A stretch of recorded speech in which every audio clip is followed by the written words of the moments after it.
श्री कृष्णाय नमः। श्री गोपीजन वल्लभाय नमः। श्रीमदाचार्य चरण कमलेभ्ये नमः। श्री गुसाई जी परम दयालवे नमः। श्री गुरवे नमः। अपने माथे बिराजते सेव्य स्वरूपाय नमः। सर्व वैष्णवने जय श्री कृष्ण।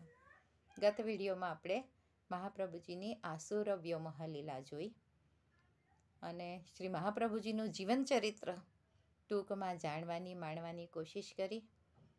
हवे नवो विषय शरू करवा पहला આપણે આશ્રયનું પદનું અવશ્ય ગાન કરીશું, કારણ કોઈ પણ સત્સંગ પૂરો થાય ત્યાર પછી આશ્રયનું પદ અવશ્ય ગવાય છે. તો આશ્રયનું પદ આપણે ગાઈએ છીએ, જાણીતું છે, બધાને જ ખબર છે, પણ એનો ભાવ શું છે, એની રચના કોએ કરી, ક્યારે કરી, એ વિશે કદાચ જાણકારી ન પણ હોય, તો એ વિશે આજે આપણે જાણીશું. સુરદાસજીનું લખેલું આ પદ છે, દ્રઢ ન ચરણ ન કેરો ભરોસો.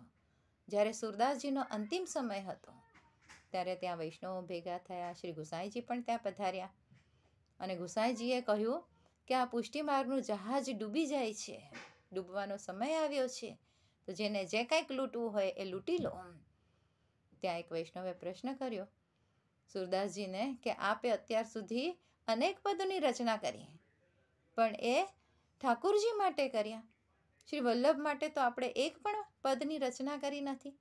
ત્યાં સુરદાસજીએ કહ્યું કે મેં બંનેને નોખા જાણ્યા જ નથી, મારા માટે તો બંને એક જ છે, છતાં આપ ચાહો છો તો એક અંતિમ પદની હું રચના કરું છું. અને સુરદાસજીનો જે સંકલ્પ હતો 1.25 પદોની રચના કરવાનો, તેમાંથી 1 લાખ પદના રચના થઈ ચૂકી હતી, 25,000 પદ બાકી હતા. ત્યારે સ્વયં ઠાકોરજી ત્યાં પધાર્યા અને સ્વયં ઠાકોરજીએ 25,000 પદોની રચના કરી. અને એ પદોની અંતિમમાં સુરશ્યામની છાપ છે, એટલે સુરશ્યામ છાપવાળા પદ સ્વયં ઠાકોરજીના રચેલા છે. અને જ્યાં સુર કે તો સુરદાસ આવે છે એ સુરદાસજીના છે. તો આશ્રયના પદની પહેલી લાઈન આપણે જોઈએ. દ્રઢ ન ચરણ ન કેરો ભરોસો, દ્રઢ ન ચરણ ન કેરો. તો આ પહેલી પંક્તિમાં 13 અક્ષર આવે છે, એમાં 5 પંચાક્ષરના અને 8 અષ્ટાક્ષરના. એવી રીતે પૂરી શ્રદ્ધા સાથે આપણે પ્રભુના ચરણોમાં આશ્રય રાખવાનો છે. શ્રદ્ધા અને ભક્તિ આ 2 ચરણ છે, એમાં પૂર્ણ આશ્રય જરૂરી છે.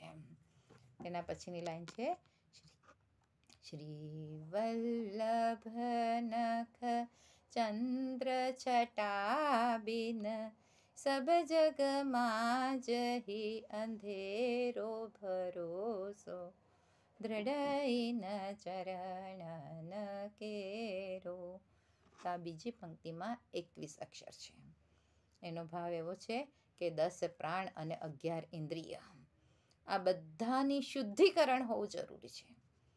શુદ્ધિકરણ વિના બધું નકામું છે.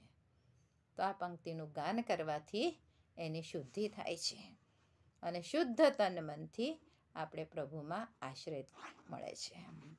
પછીની લાઈન છે સાધન ઓર નહીં આકલી મેં, જાસો હો તની બેરો.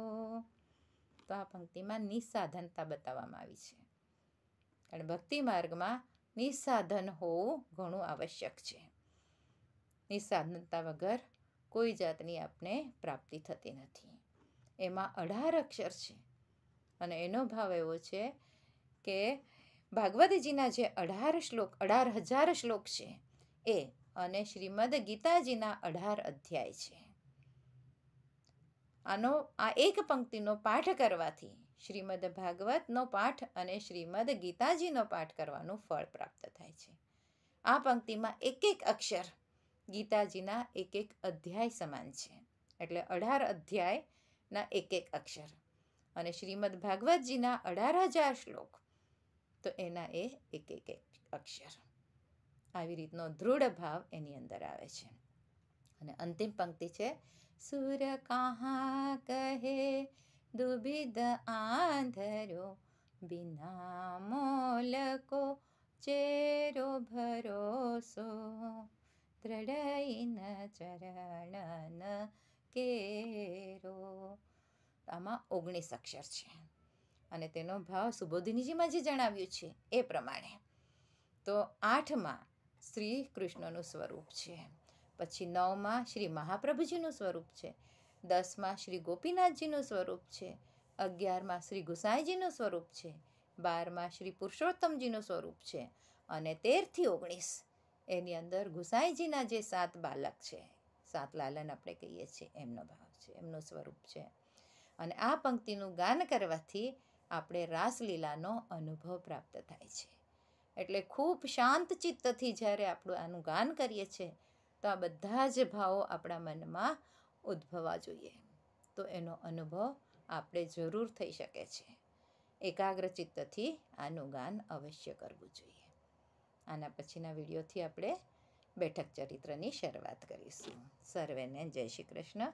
જે કાંઈ ભૂલચૂક થઈ હોય તે માટે ક્ષમા ચાહું છું. આજના વચનોને પ્રભુ ચરણોમાં સમર્પિત કરું છું.